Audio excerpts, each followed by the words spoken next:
Hi, my name is Valerie Borden, and I'm going to show you how to make your bathroom the sanctuary that you need after a crazy day with your kids and work and everything else. When in doubt, less is better. Keep it simple. What we've done in this bathroom is used the same marble throughout. It's called Manhattan, and we put a 12 by 18 on the wall and then added a 2 by 2 for interest with a little bit of a glass tile that blends in, but it gives it some texture. So it's interesting, but it's very simple. Also in the tub, I put a stripe of red glass matchstick tile. This gives a lot of drama and a lot of focus. The other thing we had in this bathroom that was a challenge that I think a lot of people have are garden windows that look onto a fence. What we did here, so that there's no need for landscaping, for watering, pruning, any of that, is painted a beautiful mural. We commissioned an artist and she came up with sketches, and we told her exactly what we wanted. The theme of the bathroom is Asian, and we went with an Asian koi pond for the mural. Continuing the theme of less is more, we took the Manhattan marble and put it inside the shower. It's the same pattern of the 12 by 24 with the 2 by 2 insets, and on the floor we used all of the 2 by 2 tiles so that no one will slip and fall, and it also gives it a nice contrast to the large pieces. One other thing that we did in this bathroom to make it a little more light and bright is add these frosted glass panels in the shower. This used to be a solid wall and the shower felt like a cave. The same thing in the toilet closet, which we'll show you in just a minute. We chose to use espresso on the cabinets to continue the color that started on the floor. This floor is throughout the home, and we wanted everything to look continuous like it had always been there, even though this is a remodel of a 1970s ranch style home. So as you can see, totally different from the 70s. I would call this a little bathroom Botox. Before we had this cabinet here, there was a closet. There was no counter space. 2 sinks were smashed into a small area, and it just was not functional.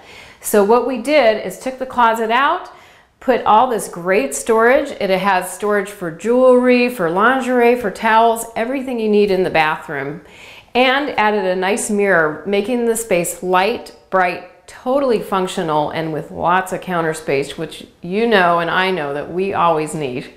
So when you're ready to tackle your own project at home, the one thing that's really important that you've got to remember is the lighting. And in this bathroom, we paid a lot of attention to it. What we did is put bath bars above each sink, and this gives good lighting if you're doing makeup. Sometimes people do a can light above, and it gives you like a Skeletor look because you get a lot of shadows.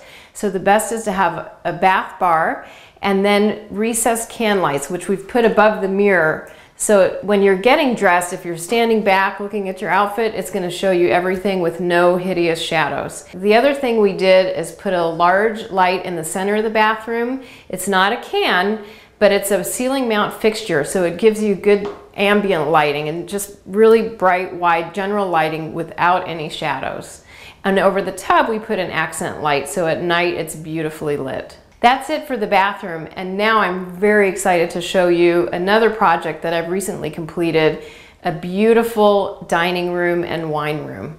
How many of you moved into your house 20 years ago, furnished it beautifully, and now today, in 2011, it's still the same?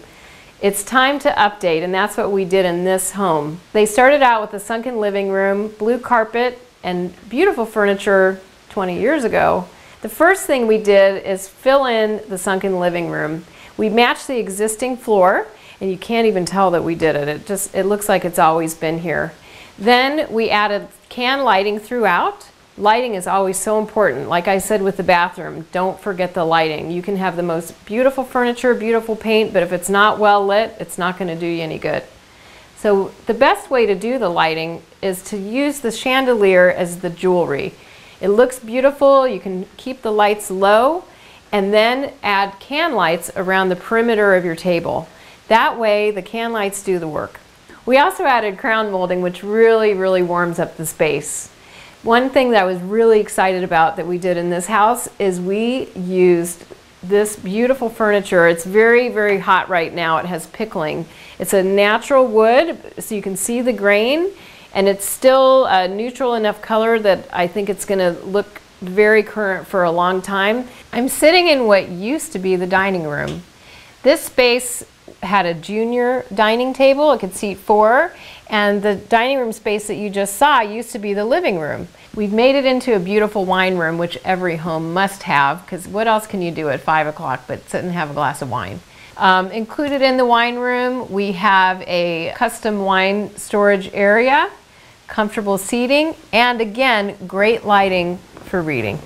Should you hire a designer or not? Of course, you could probably do it on your own, but one thing I will say is that most designers probably do about 20 projects a year versus you doing one project every 20 years. We keep you from making costly mistakes. Another thing a designer can do for you is give you access to furniture, lighting, and accessories that aren't available to the public. Thank you so much for joining us today. My name's Valerie Borden, and I wish you a lot of luck in all your design projects.